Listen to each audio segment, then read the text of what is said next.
migraines, these really bad headaches. And the doc, after about 2 years of writing all kinds of different, blood thinners, let's try this, let's try that, they wrote me Oxy.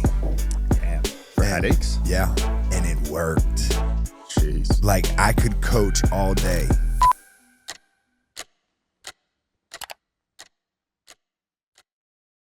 All right, guys, special episode today. I think first time I've had a college coach on.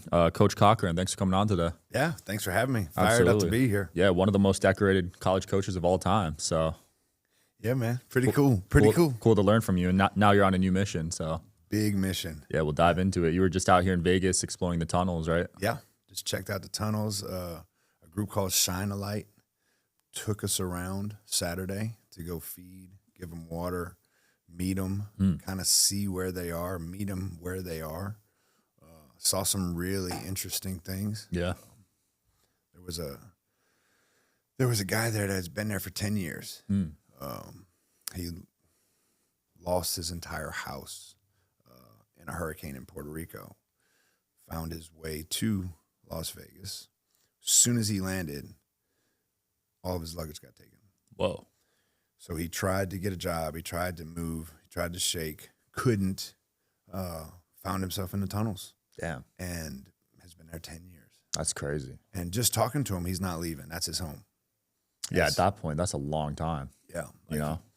We offered him, go to rehab, offered him beds, and he was like, no, I'm good. Wow.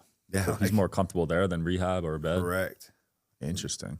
And what I'm finding out, talking to the people at Shine a Light, that if you offer them a bed and they come to they've never had a bed in so long, they freak out for the first 2 weeks, just trying to understand that they have a place. They don't have to go run and chase food. And so they have to figure out their mindset, how they change the way they think completely, because they went from every day, I'm going to go hunt either for a substance or food, and then find a way to get back to that bed that they created. Wow. But it was tough because it was their home. So I was real careful with how I filmed my stuff. Yeah. Did they let you film They did. Oh, they did. Wow. As long as you didn't, I just didn't feel comfortable filming them. Yeah. Or filming their specific little hole that they've created. Yeah, I heard some of them get pretty pissed down there if you film them. Yeah. So I stayed away from that. Did you see a lot of substance use down there? I didn't see the use, but I saw the paraphernalia.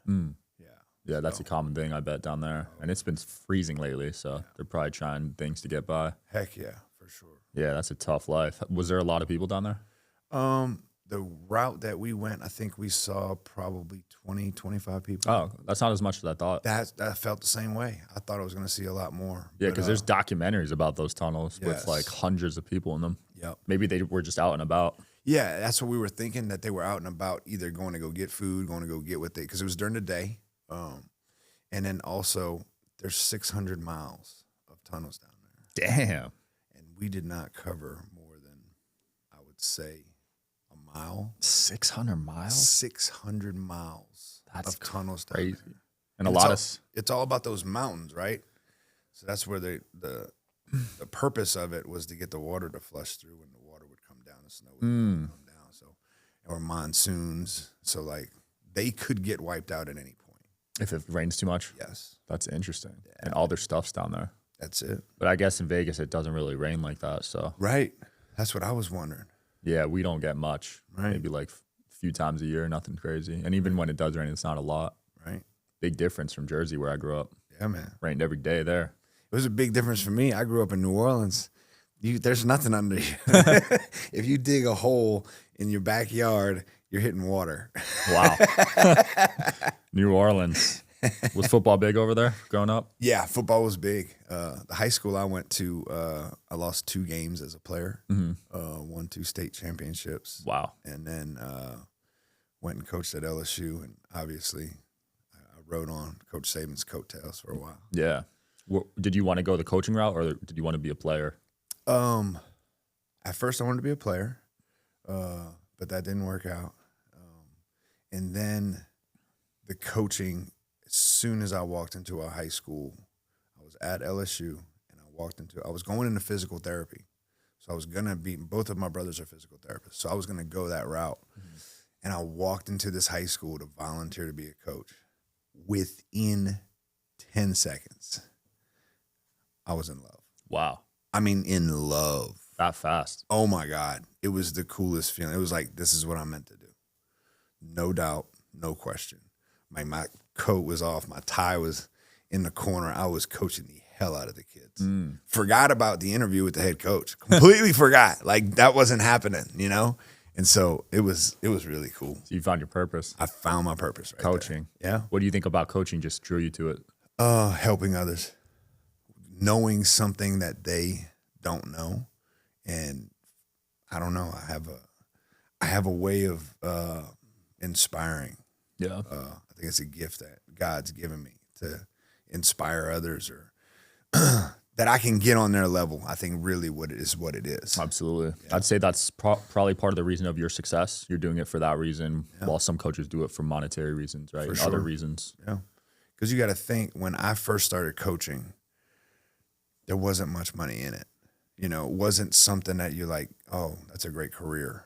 You know, there were a few outliers, but not until about 2010 it exploded. In that range, I'd say 2009 to 10, it just, all salaries exploded. What caused that? I would say the Saban effect. He pushed the envelope.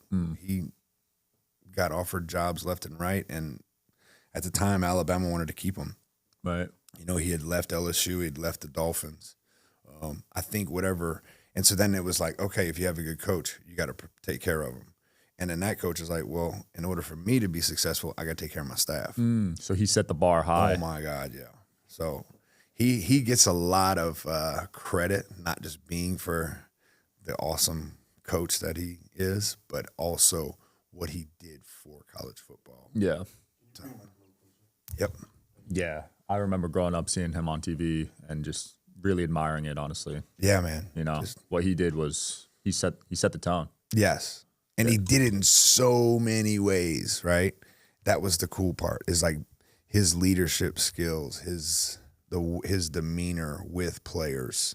You know, being from West Virginia, it was almost like he could get on the same level as the guys. Yeah. What was the leadership style? Like, was it a fear-based style? Was it respect? What was it? It was respect. He, I think his perception would be fear-based. I think that's how it looks on the outside. But he was probably the most genuine, and he would give the player respect. He would earn their respect. Really? Yeah, it was really cool. Wow. Like, his way of doing it is, hey, I know football, and I can help you get to where you're trying to go. And if I can help you in academics, and if I can help you, like, even guys that struggled with substances, like, he took care of them. He helped. Oh, my gosh. He helped so many guys, got so many guys into rehab. Wow, you don't hear about this side of it. No, like, really, really, when you say, you know, you hear recruiting pitches in college football, and his pitch was real, you know. And I think Kirby is very similar and trying to be that way. And I've only worked for those two guys, so I can't speak on anybody else. But most of the time, it's just a pitch. Right. You know? But, like, he wouldn't kick a kid off if they got in trouble with the law. Really? No. He would send them to rehab if they needed it, or he would get them assessed, get them all assessed, right, if they had any kind of trouble. Got their parents involved. And then as a medical team, he would bring the team in after the assessment and say, okay, what is the best move for this kid? And they would be like, well, are you trying to get him to play football next year? Or are you trying to get him to play football this season? And his answer was always like, I could care less about football. Like, let's take care of him, and maybe football will be in his future. Maybe not. But we promised him 4 years of education. He's going to get a degree, right? So let's just help him do those things, and then maybe football will work. Wow. Yeah. That's incredible, honestly. Yeah, man. That's who he is. Outside looking in, you think football is more important than the education and everything else, you know? Yeah. Because of the winning, right? Like, right. And because you see this tyrant, right? You see this guy on the sideline going crazy, but you rarely see him going crazy on the players. It was always the coaches. Wow. So you had the Oh yeah. You would take the heat. Oh yeah. All day for the players. I would do anything for them. You know, because in my mind I was like, I'm the grown man. I can handle an ass chewing, right? Yeah. But these kids are trying to win a game. They're trying to like hit stats. They're trying to be the greatest thing ever. You know, Right. like I'm gonna try to block them if I can. Yeah, because they probably have such high expectations for the players, right? Yes. They got to perform or they're going to get cut. Correct. So it must be pretty. You need to be mentally resilient. Correct. Yeah. And I think, and that's one of the big things that we talked about. We did these things called skull sessions with the team, and it would be after workouts. We would go into a classroom setting and talk about, this is how you think, right? These are the things to get you to become successful in this sport. Look at what this guy did before you. Look at this guy. This is where he struggled. And I always use the feel, felt, found method, right? I feel where you're coming from. I feel your struggle. I've felt that same way about something. I found that this way will work a little better. And I also found if I did this, it did not work. So try to learn not to do it that way, but they're kids. They're going to, you know, everybody learns their own They're way. going to mess up. Your brain's still developing Right. at that age until Exactly. 26. That's right. Yeah, I look at the decision that I made in college, and it's almost laughable now. It's unreal, But I was right? thinking that way, Yeah. you know? It's really cool. Yeah. And the first time, it's really interesting because the Raiders are here, right? Well, the first time I realized about the brain, the cerebral cortex, the frontal lobe of the suit is not fully developed. I figured that out when Amari Cooper got drafted to the Raiders, and he was like, I'm not driving. I'm like, so how are you getting around? Like, you just signed a multi-million-dollar deal. You should just get a car. And he's like, I'm not comfortable with that. And I was like, well, why don't you just rent a car? And he goes, that would be a good idea. I could learn how to do this. But he was only 21. Wow. And so when I saw that, that's when we started developing the mental program for football players or for college football players for in my profession, right? We started developing that because their brain wasn't fully functioning. Yeah. So you could actually, I'm not going to say brainwash, but it felt that way because we were teaching them how to positively reinforce and positively talk to themselves. That's important. Yes. A lot of them are signing big contracts the next year, and they could just easily blow all that money. Correct. And it's the simple things of like, okay, what kind of player do you want to be? What kind of man do you want to be? You know, and getting behind a wheel after drinking, like things like that, trying to prevent. Because during that phase, the number one thing I found was peers drive bad decisions. You are subject to peer pressure. If your peers say, it's the old school, right? If a peer says jump off the bridge, are you going to jump off the bridge, right? And like in that age, you have to be really strong in your convictions because if you're not, you're going to jump. Right. You know what I mean? Absolutely. You're more influenceable, right? Correct. That's it. Influenceable. That's a good word. Yeah, so you're giving all this phenomenal advice to these players. Meanwhile, you're battling your own demons. Ooh, was I battling? My You were battling, God. man. So what was going on behind the scenes? You know, I was getting these migraines, these really bad headaches. And the doc, after about 2 years of writing all kinds of different, you know, blood thinners, let's try this, let's try that, they wrote me Oxy. Damn. For headaches? Yeah. And it worked. Jeez. Like I could coach all day and my headache wouldn't hurt. I didn't have to hold back. It was from like yelling and it would be like a vice between my temples. And it worked. But the doc told me, hey, this is addictive. I mean, come on. I'm the head strength coach at Alabama. I've got 2 national championships. I'm strength coach of the year. Like I'm hitting financial positions in life. Like I'm winning. And we're winning on the field. I'm not going to get addicted, right? Yeah. Like not me. I'm the mental and physical conditioning coach. Like I'm tough. That got me. It got me bad. It got me so bad that by 2015, I was snorting the pills. Holy crap. Yeah. Is it more like effective when you snort it? Well, in my addict brain, because I was getting migraines here, I thought if it went there, it would get there faster. But it was really just it got to my brain faster. Okay, you know what I mean? The buzz got there faster. You know, I can give you the excuse of what I used to tell myself, but the reality is that I really enjoyed it. Damn, and it let me coach all day, and no one ever knew until I overdosed. Oh, you didn't tell anyone? No. So you were taking it every day for 5 years? 10 years. 10 years? Yeah. Holy crap. And I got up to about 50 pills a day. What? Yeah. And it was all fentanyl at the end. Oh my God. Yeah, man. The fact that your body can handle that's insane. It's nuts. That's why I'm doing this, right? And that's why I'm here. You know, like, I'm not supposed to be here. I overdosed. My wife found me dead.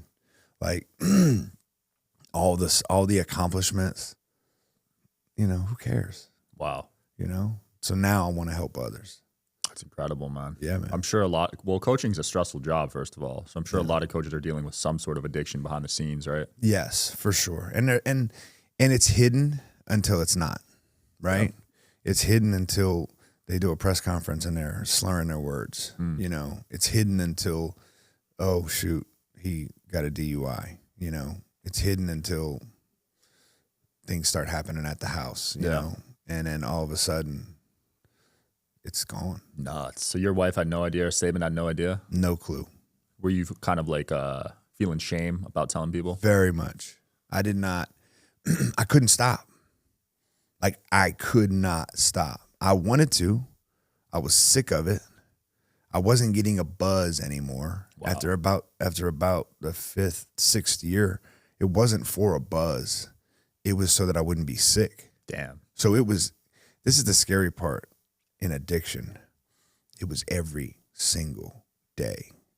Because if there's a day without it, you feel like you have the flu. And in the job I had, there was no days off. I mean, we had spring break. We had a couple of weeks in May that might be off, you know? Yeah. But like right now, like look at college football. We were always in the hunt, every team I've coached at. Right. So like Christmas was out. You're not having Christmas with your family. You know, there's no time. Damn. You know, so you get like a 2-day break for Christmas. You know, you get like the 23rd and the 24th. Not even Christmas Day? No, because Christmas Day, you have to get ready for the players that show up on the 26th. Wow. Or we have to fly to the bowl game. Crazy. Was that tough on your family? They were the hostages. So addiction, you think that it's just affecting you, but it takes hostages. And my family were the hostages. Wow. Yeah. That's nuts, man. So 2020 OD. Yep. What happens from there? So I overdose. I'm working for Georgia at the time. It's during COVID. So it was April 10th, 2020. So I call up Chris Herron. Chris Herron is in Massachusetts. He's got a rehab. He was the guy who played for the Celtics. There's a 30 for 30 on him.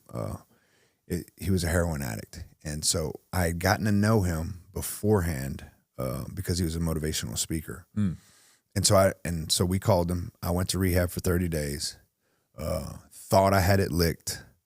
COVID lifts. I go back to Georgia.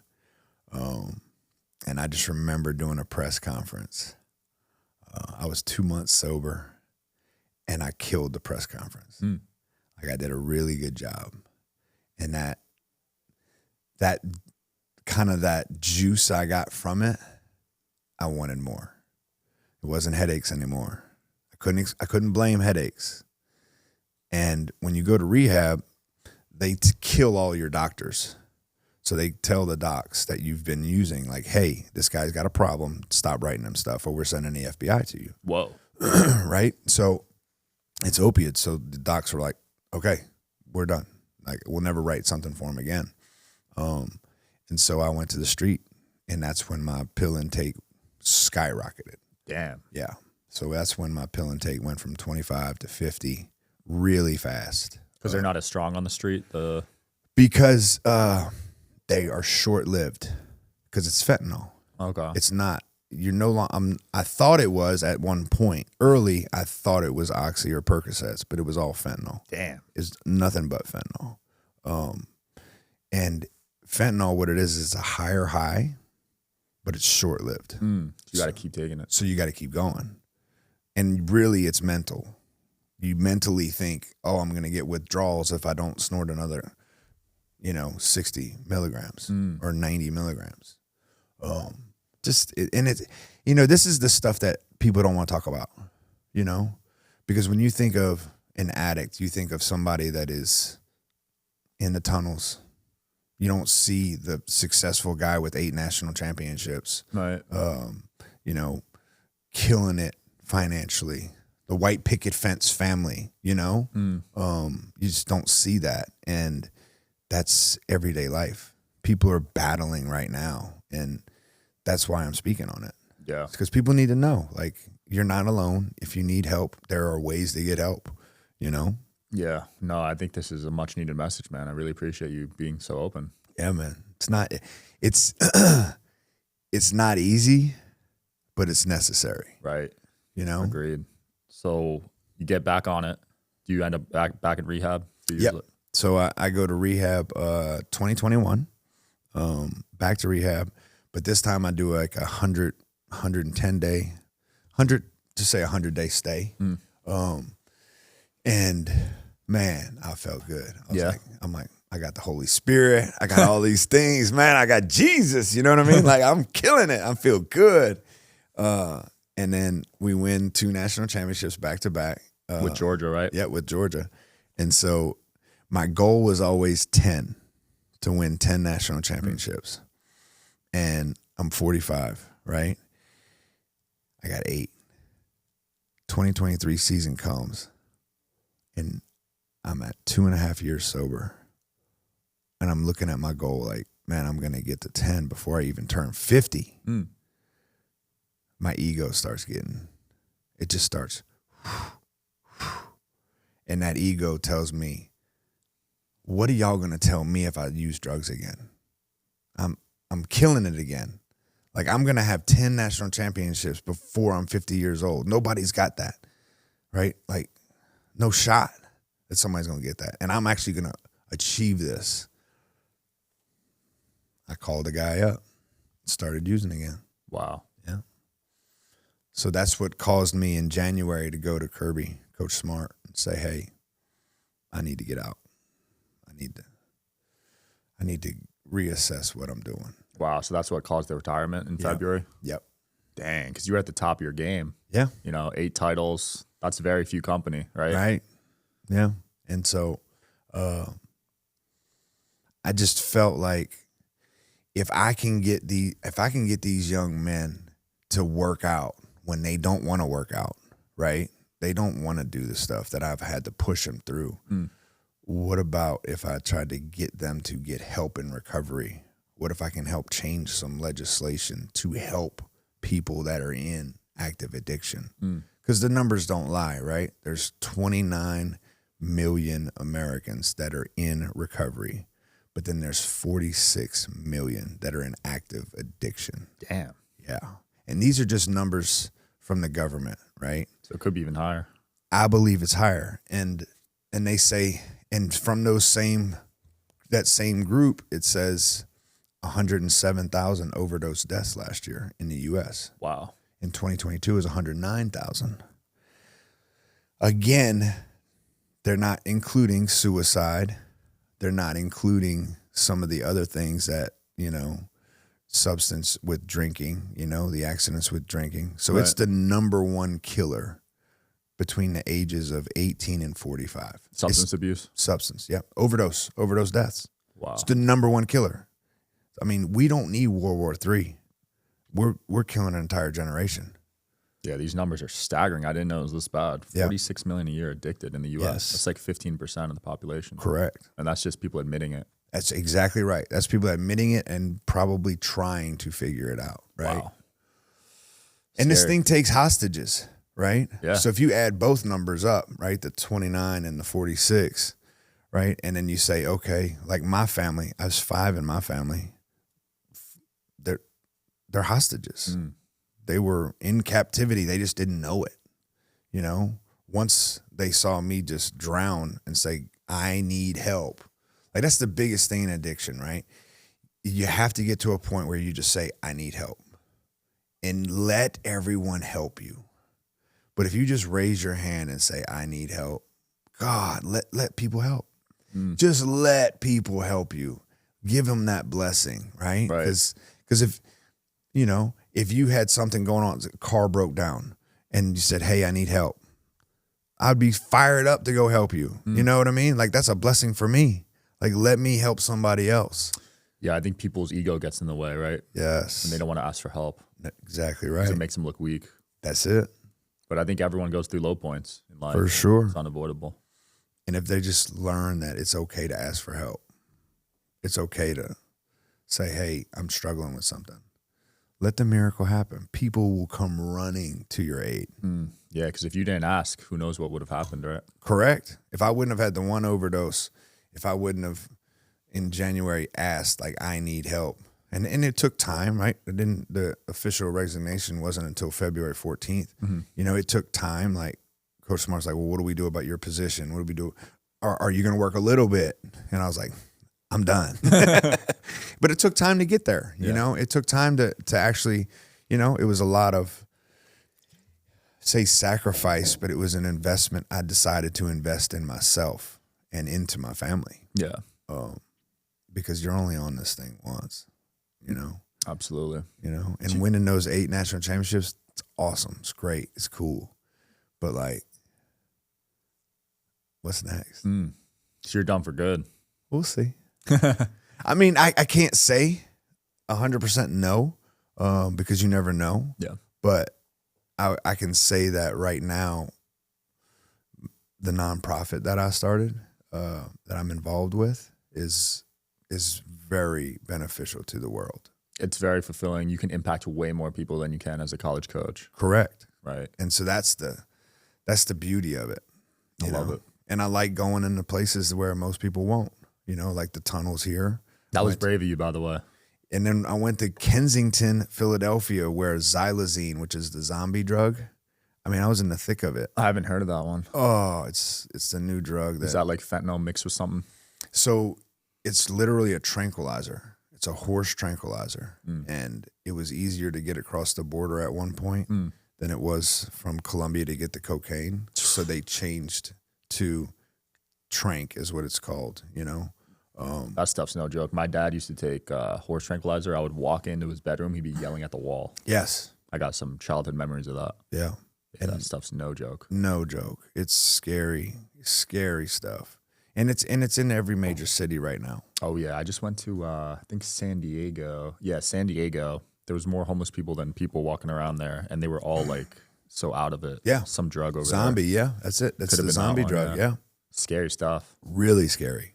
And they get these sores that the capillaries, the blood flow can't fix them. So if you just get a nick on your neck, just as a little cut, Yeah. it turns into a huge problem, That's crazy. you know? And they're homeless. Yeah, and they need companies and charities like you because the city gets a ton of funding and Right. it goes nowhere close to the homeless people. Correct. You know, you got Cali getting billions of dollars That's right. and there's more homeless than before. Yeah. It's a sad system. And that's why the nonprofit is so big, because it's not going to be just the little cookie cutter. We're going to go try to fix some of those laws. Yeah. I mean, we got to save some lives and kind of eliminate the stigma, eliminate the whisper of addiction. Yeah, because some people have a negative feeling towards homeless people, right? For sure. They just see them as like drug addicts, like you Right. said earlier. And where were they 5 years before then? Were they me? Where they had a successful business or a successful life? Did they have a great job and hard times just fell on them and they started using a little bit and then a little bit and then all of a sudden they're a train wreck, right? People don't see the human side of those, you know? So if we can get in front of it right before you take that first pill or right when you get that surgery or whatever, let people know like, hey, there's help. Absolutely. So AARA, is this your charity right here? American Addiction Recovery Association. Nice. So visit 50 state capitals, overdose reversal boxes. Nice. The big one that I'm most excited about is the Purple Project. So Susan G. Komen, we know what she did for breast cancer, right? In October, you see athletes and people wearing pink in October. Well, recovery is purple and September's our month. So I'm trying to get everybody to wear purple in the month of September. Okay. So I've gotten some college football teams. They're in. I've gotten some NFL, some good feedback from NFL, and I'm going after every high school. I got you, man. I'll wear purple on the pod that month. Let's go, baby. Let's go. I got to order some digital social hour purple stuff. Let's go. Heck yeah, man. I love it, dude. That's cool. Yeah, man. I like that. I like purple. Purple's a good color. Yeah, it's like royalty, baby. Yeah, not a lot of people wear purple. Which one of the 8 felt the best?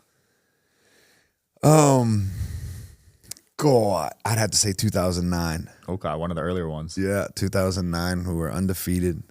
We went and played Texas in a national championship. I was at Alabama. And you just don't know until it happens, right? You don't know if all the stuff you've been doing, all the stress, all the time, all the things, you just don't know, like, is this really going to work? Was that the first one? That was the second one. Oh, second one. Yeah. But it was a brand new system. I was now the head strength coach. I was important I'm sure I was important as an assistant, but it was just a bigger role. And it was just like, okay, not that we've arrived, but it's working. Like now I can stand on all 10 toes and say, this is the right way, right? Yeah. Doesn't mean there's better ways. We'll adapt and improvise, but this stuff we're doing actually works. Absolutely. And so that was a huge moment for me. Yeah, breakthrough moment for you for sure. Really was. Did the NIL change the player-coach dynamic, in your opinion? Yes. But I think even before the NIL, it's changed because the coaches are just trying to move up the ladder too, So musical chairs, right? Yeah. So like if they're a position coach at a Georgia or an Alabama, they're trying to be a coordinator. They're probably not going to be a coordinator at that school. So they're going to recruit at a high level because that's what coaches are looking for. Can you recruit? Can you call the offense or defense, right? That's what head coaches are looking for. And then once you get to the coordinator position, you're trying to become a head coach because you're talking about millions of dollars. Right. So the relationship between player and coach just doesn't exist. Wow, I didn't even think about that. But yeah, the coaches are just swapping universities every year, right? Universities. That's why I would love for the NIL to take a look at the coaches, right? If you made, I don't know if I should be talking about this. I might get in trouble. But honestly, if you made every head coach their pay the same, if you're in a Power 4 or at a 5th conference, whatever, if you're a Power 5 big time school, every head coach makes, say, $5 million a year.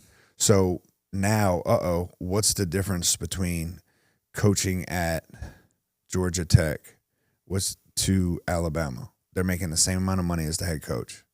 And then your coordinators, they all make a certain amount, whatever that is. Say every coordinator makes $1 million, and then position coaches make $500,000. Now, all of a sudden, athletic directors aren't as quick to fire somebody. Or they're going to fire them. That's fine. They don't lose a bunch of money. But the coaches will sit tight for a minute because they have some like, the AD's going to keep us here even if we have one bad season. Right. Right? It just turns into and then it'll trickle down. Because then the players and the coaches, now instead of, okay, I'm going to recruit this superstar player, it's going to be, it's like a notch on the belt. So now by next year, I'll be able to leave and go somewhere else. Well, what about the kid? The kid got recruited by you for 2 years. You were in that kid's, in their home. Right. You've developed a relationship And now they show up on campus, and the only person that the closest person they have a relationship with is taking a job. Wow. So what do you expect the kid to do? You know, like the kid's stuck. Yeah, no mentorship, right? No mentorship. And of course you go because it's a great university and education and all this stuff, but relationships why you go to a school, you know? And you try to get the relationship with the players that are coming in together, like trying to get them to team up. And that was easier during COVID because there wasn't a lot of social stuff going on. So they could really bond. Yeah. But that COVID's done. So if I'm getting recruited for 2 years, because you start getting recruited at the end of your sophomore year if you're a baller. In high school. Yeah. Sophomore year, that end of that season, if you're a good player, you start getting recruited. You start getting questioned, like, are you good enough? Junior year, you've got relationships. Senior year, you're just deciding where you're going because of those relationships. That's 3 years. And if you're a really good player, that helps that coach. He'll be a coordinator before you even walk in the door. Wow. He's gone. And if he's not, you may have him for a year. So I think if you could make some stability in coaching, I think it would fix your NIL. It'll not fix your NIL, but it'll fix your transfer portal. Yeah, that is fascinating. I did not know that was going on. Yeah. You know, and then you got the players. Some of them are making more than the coaches now. So For that sure. dynamic is, Yeah. I feel like there's a lack of respect sometimes. I think respect is kind of earned regardless of the situation, you know? And I think everybody's chasing the dollar. Right. The coaches are chasing the dollar now. Like when I first got into coaching, coaches didn't make money. They didn't. It wasn't like, oh, I'm going to be rich. Right. I'm going to be a college coach. I'm going to be rich. No, it was, man, I can really help these kids out. Man, I have something to offer, right? I bring value to this organization. Now it's like everybody sees the money, Yeah. you know? And that shows with your track record. You stayed at the same teams for many years. You probably were getting offers the whole time of better money, right? Yeah, the best offer I got was the Yankees. Oh, Yankees hit you up. Yeah. Damn, that's baseball. You're not even a baseball coach. No, that was my coolest offer. That was the best one. Wow. Did you have to think about that one?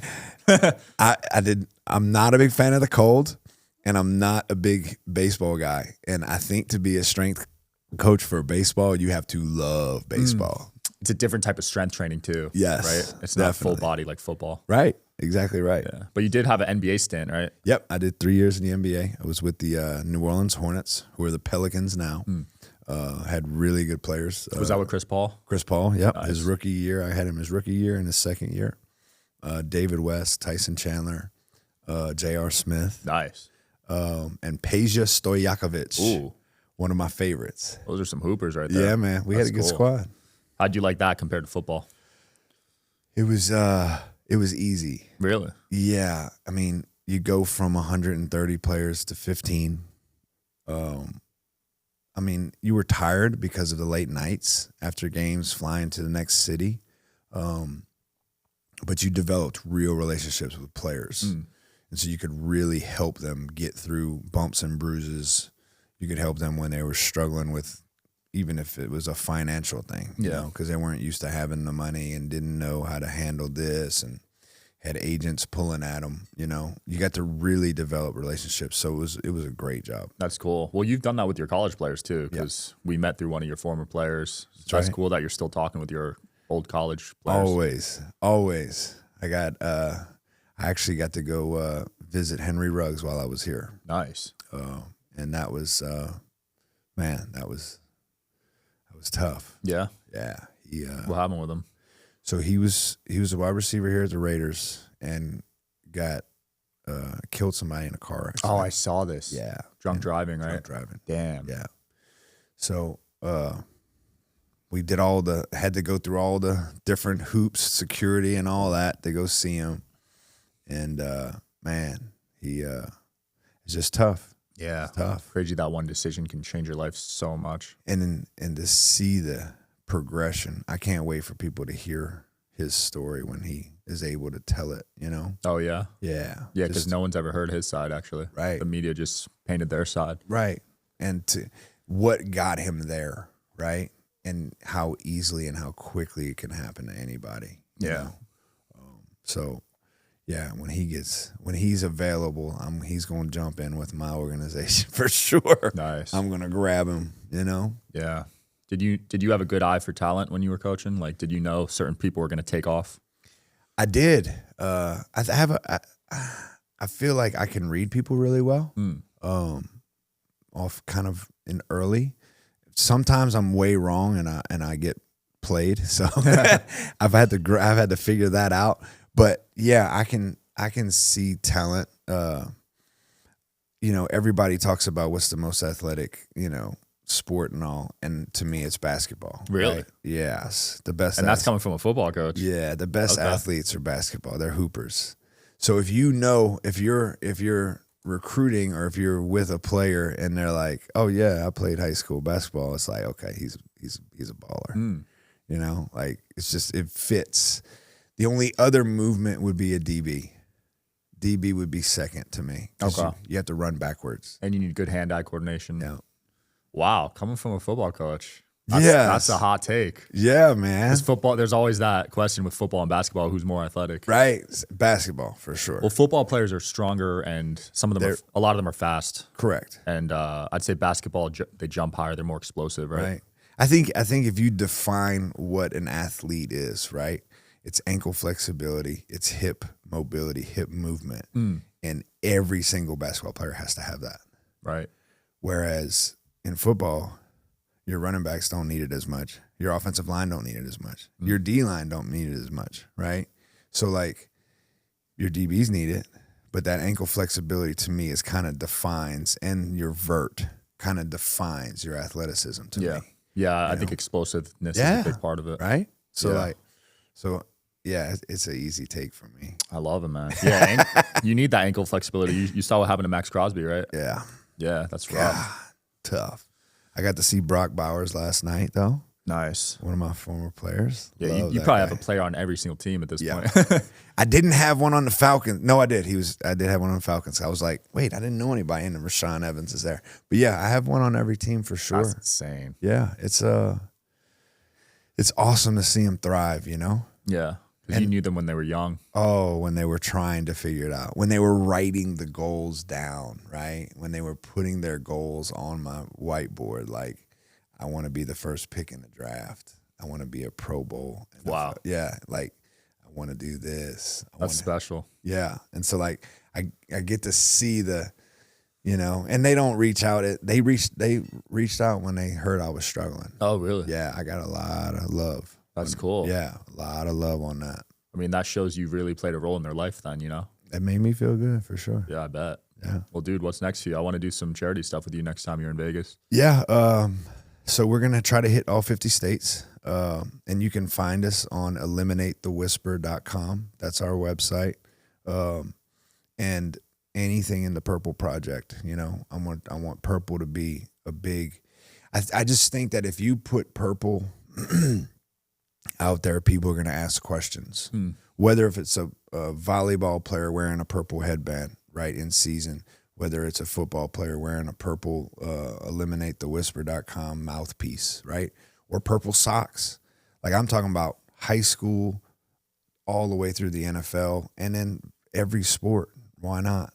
You know, because let's get the stigma out. Yeah. Like, that's what we're trying to do, is just eliminate the stigma. Stop. Look, back in the days, in the 40s and 50s, if you got cancer, you got fired. Really? Yeah. Wow. Because they didn't understand it. It's 2024. It's going to be 2025 in a week, right? Yeah. Like, we're talking about if you have someone that's battling addiction, what happens to them? They get fired. They lose their job, right? They are shunned. Like, listen, when I went to rehab, my wife didn't get a casserole from the neighborhood. You know what I'm saying? Nobody brought her chocolates, or nobody said, "Hey, I hope you're doing okay." Right? It was like, "Oh shoot, your husband has an addiction problem. I'm worried that maybe somebody in my family has it, so I don't want to be anywhere near you." Yeah. You know? Damn. So anything to eliminate the stigma, you know? Yeah, and y'all have really good recovery here. Really? Yeah. Oh, I didn't know that. Yeah, y'all have a high school here. where it's just recovery. What? Yeah. I didn't know that. Well, Yeah. it makes sense in Vegas. We got a lot of vices out here. Right. Gambling, drinking. Right. And so any way I can eliminate stigma, I'm all in. Let's do it, man. We'll link your charity below. Awesome. Yeah. Appreciate thanks for coming on. Yeah, man. Thank you. That was fun, guys. Check it out. See you next time.